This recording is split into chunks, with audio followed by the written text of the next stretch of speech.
This key scene analysis will take us through the rest of Act 2, Scene 1, focusing pretty much solely on Heavenly and her big confrontation with her father.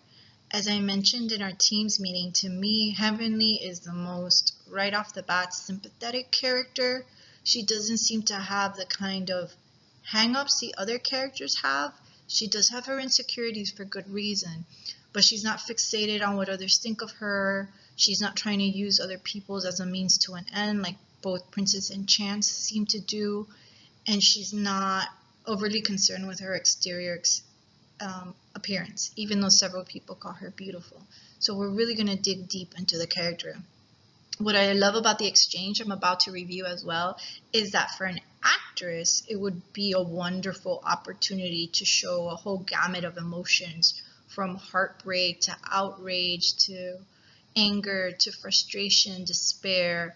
Tennessee Williams, probably due to his time in Hollywood, really knew how to showcase good actors. We've seen these key monologues for Chance, for Princess, that moment between Tom Jr. and his father, and now we're going to see it with Heavenly.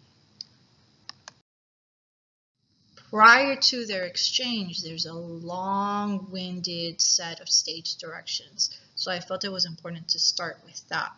So notice Heavenly doesn't want to talk. And then in the stage directions, William says he would have restrained her forcibly if an old-colored manservant, Charles, had not at that moment come out on the porch. Restrained, a forceful verb that you think of a police restraining a suspect, or a nurse at an insane asylum of the 1950s restraining someone against their will.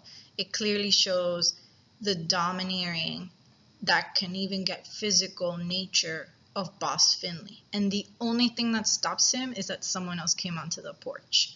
So remember in the previous PowerPoint video, I explained that the exterior is so important to Boss. The White House, his white suit.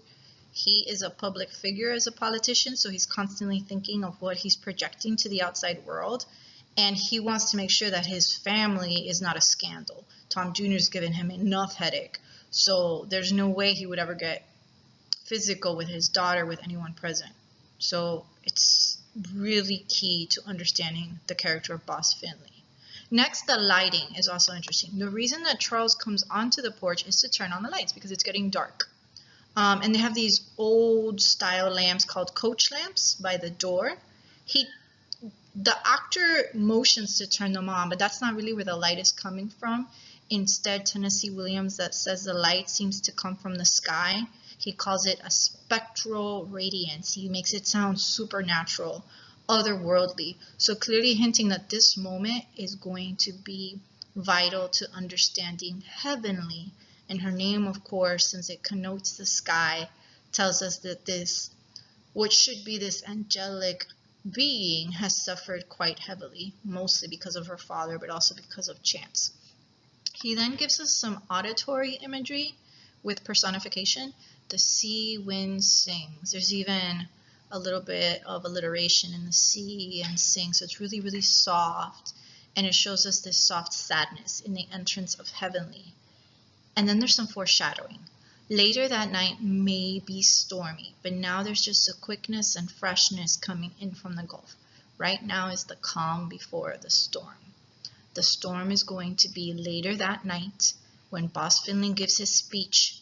Where else but the Royal Palm Hotel, the same place Chance is staying at, the same place Chance wants to avoid Boss Finley finding out that he's there. So he's giving us some foreshadowing. The other thing that's important is that Heavenly's looking out to the ocean, and William says she's always looking out that way. We know the ocean is important to their relationship. The picture of her naked was her at the beach. They spent a lot of fond memories at the beach, but they also had sad moments because their breakup was also at the beach, at the sandbar. So the fact she's looking out there, I think, is her being nostalgic about her past. And nostalgic is that you're fond for your past, but there's a sadness to it as well. So she, unlike Chance, recognizes what has come and gone and will never return again. So she gets associated with the ocean. She looks at it, she's not in it. So the water can no longer rejuvenate her, but she is associated with this longing nostalgia for the past. and the wide expanse of the sea is a constant reminder of all her memories. But it's not something she can partake in any longer.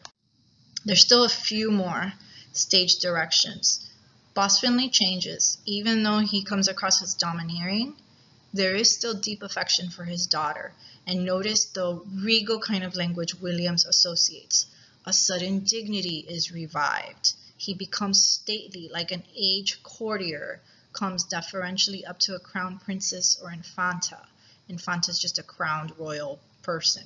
So the idea being that his bearing, once he sees his daughter and isn't just trying to command her, shows that he has to act much more polite, like somebody going up to a queen. So the power dynamics have shifted because of that. And the reason is because not only is she beautiful, but she looks a lot like his wife who's died, and at the same kind of age when he fell in love with his wife. So there's a lot of endearment there that is quite different from the beginning of the scene. So much so that Williams suggests that there could be Mozart-like music, and that they would move around each other almost like a dance, not a literal dance. It doesn't suddenly become a musical, but the suggestion that this is very refined and formal. That's what his daughter's beauty brings up to him. To the point that when they do start speaking, that's the first thing he says. You're still a beautiful girl. Still sounds odd though. Why would he use still?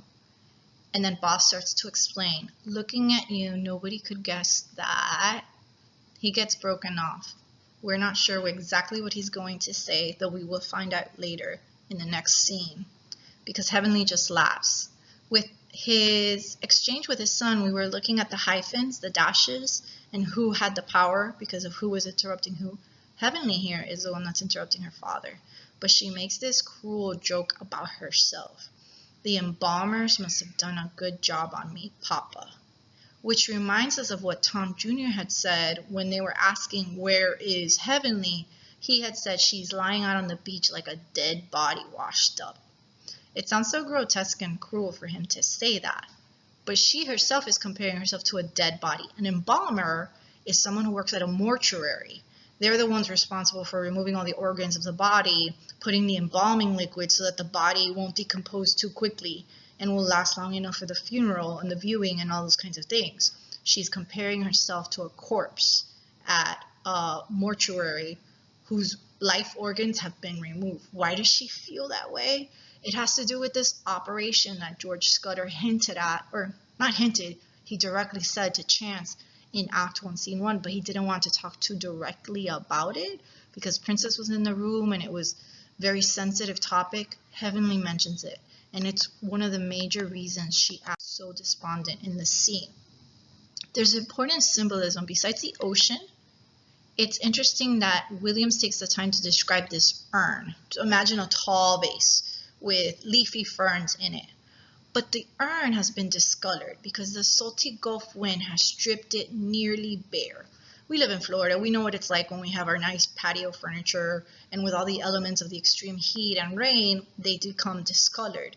The same thing has happened to the urn.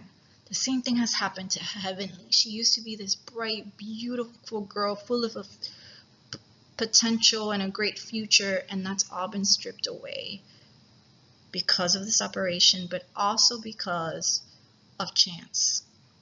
Boss says she shouldn't talk like that in public because she's become an issue. Notice Heavenly doesn't care. I'm an issue? What are you talking about? Yeah, you don't want to become a scandal, her father tells her. We know he hates a scandal like with Tom. Appearance once again rears its ugly head. And Heavenly cuts him short again. Don't give me your voice of God speech. Papa, there was a time when you could have saved me by letting me marry a boy that was still young and clean, but instead you drove him out of St. Cloud. Heavenly does not blame Chance for the end of their relationship, even though we, the audience, might, since he was an escort and would still come back to see her. That seems not like someone committed to somebody. She blames her father. When they were teenagers, they could have gotten married, and Boss didn't allow it. So instead, Chance left St. Cloud hoping to win fame and fortune and thus be good enough for Boss to marry Heavenly. And notice that she says, you could have saved me, which is ironic considering her name. She should be the one saving others. She's heaven. And yet her father has so restricted her that he was the chance. If he had only allowed the wedding, the marriage, she could have been saved. Instead, she feels she's been ruined. So purity versus corruption is a big theme in this exchange. You would think that Chance is the corrupter. He's the one that has sinned by becoming a male prostitute. And yet Heavenly blames her father for corrupting her. Because we find out he was pretty much selling her to the highest bidder. As a politician, he thought, my beautiful daughter could make me good connections to other politicians and businessmen. And we find out that he tried to marry her off to a 50-year-old money bag. I mean, she would have been in her early 20s. So imagine, 30 difference. And when that didn't work, he tried with another and another. All of them ones that you wanted something out of. We talked about Chance and Princess using people as means to an end. Well, that's exactly what Boss was trying to do with his own daughter. So how much affection could he really have for her, even if she reminds him of his wife, when she could just sell her off without thinking of her feelings? And then this explains what happened to Chance. Chance clearly feels shame for his career, but he tries to hide it by saying, well, I give people so much. But she explains it better. The right doors wouldn't open, and so he went in the wrong ones. Papa, you married for love. Why couldn't you let me do it while I was alive inside? And the boy's still clean, still decent. Chance tried to do it through fame, by becoming an actor or a model. That didn't work. So he felt desperate, and he thought, well, prostitution seems like an easy way to gain money, so let me try it that way. But obviously that's the wrong doors. It was like a catch-22.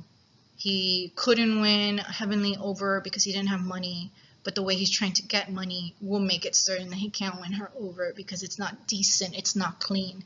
She compares herself to being dead again when she says, while I was alive, why couldn't you let me marry while I was alive? And we get a sense, especially from what Aunt Nani said previously too, that Chance is a totally different person now than he was in his youth. He was still probably arrogant and cocky, but he was a good, decent boy who just wanted to settle down and marry the girl of his dreams. But Boss Finley wouldn't allow that, which really changes our perception of that relationship and that character. And then notice Heavenly starts shouting when she says, yes, I'm reproaching you. You married for love, but you wouldn't let me do it. So she's pointing out his hypocrisy, And even though you'd done it, you broke Mama's heart. Miss Lucy had been your mistress, and Mama was just a front for you. Just like his house and his suits and his ideal perfect family, even his wife was a front to allow him to do the things he really wanted to do, which was have affairs, have mistresses like Miss Lucy. She cuts her father down to size, but outside of their conversations, she doesn't have much power. She's stuck in that house. It's not as if she can get a job. She can't even pursue the man she really loves. It's a heartbreaking scene where we feel for the character, and as